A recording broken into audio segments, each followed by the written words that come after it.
भेटले आपल्या पक्षातील नेत्यांची सोबत, काय चर्चा होती, कशा संदर्भात बैठक होती? काय चर्चा होती हे मी सांगणार नाही, कारण आमच्या पक्षाची होती, कळलं का. पण लोकसभा निवडणुकीच्या संदर्भात बैठका होत्या, त्या पार पडल्या. काल आशिष शेलार सुद्धा भेटून गेले होते, त्या संदर्भात काही ते सहज भेटले. आज मराठा आरक्षणाच्या बाबतीत विधेयक मंजूर करण्यात आलेला आहे. तुम्ही कसं बघता, याआधी नाही मला माहिती नाही, मी बैठकीत होतो, काय झालं मला माहिती नाही. विधेयक जे आहे हे एकमेकानं मंजूर करण्यात आलेलं म्हणजे काय झालं? आरक्षण दिया जाएगा 10% वाढ.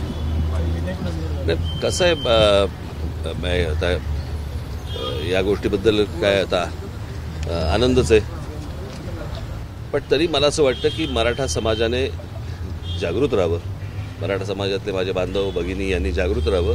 हे तोंडाला पानं पुसण्याचं काम सुरू आहे.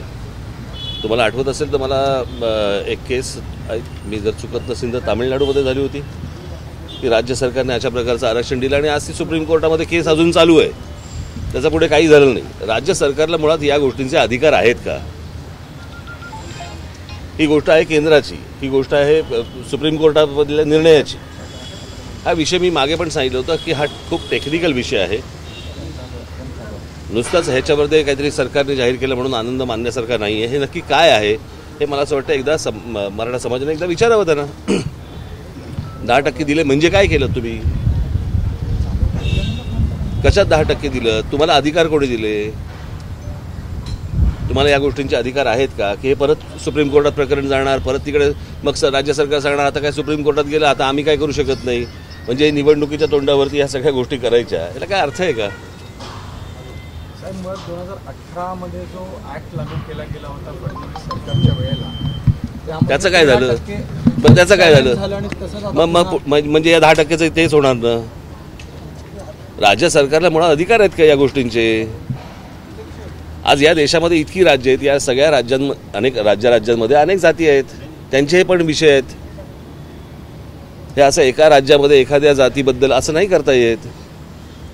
हे कुठेतरी मला असं वाटतं समाजाने ह्या गोष्टी त्याच्या लक्ष देणं गरजेचं आहे. साहेब, आपण ह्या विषयावर आधीच बोललेला की हे होणार नाही.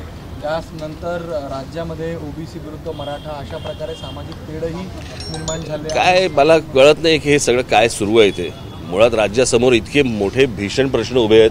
आज आपण फेब्रुवारीमध्ये आहोत आणि आज दुष्काळाचा विषय इतका मोठा महाराष्ट्रामध्ये आहे, पाण्याचा विषय इतका मोठा आहे की याच्याकडे कोणाचं लक्षच नाही.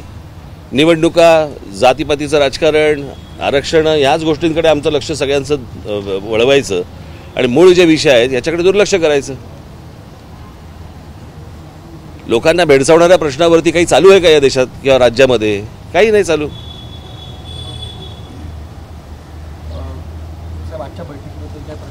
नाही, आजच्या बैठकीत काही नाही सर. आज मी आढावा घेतला जस्ट.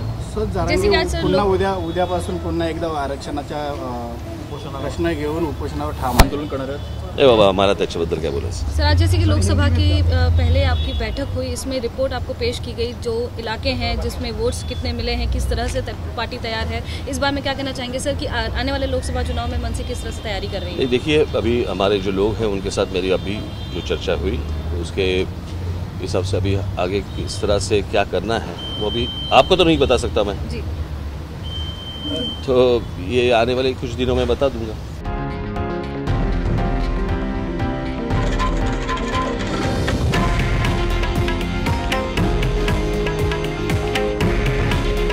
हे आहे देशातील नंबर 1 न्यूज नेटवर्क आणि आपण पाहत आहात TV9 मराठी.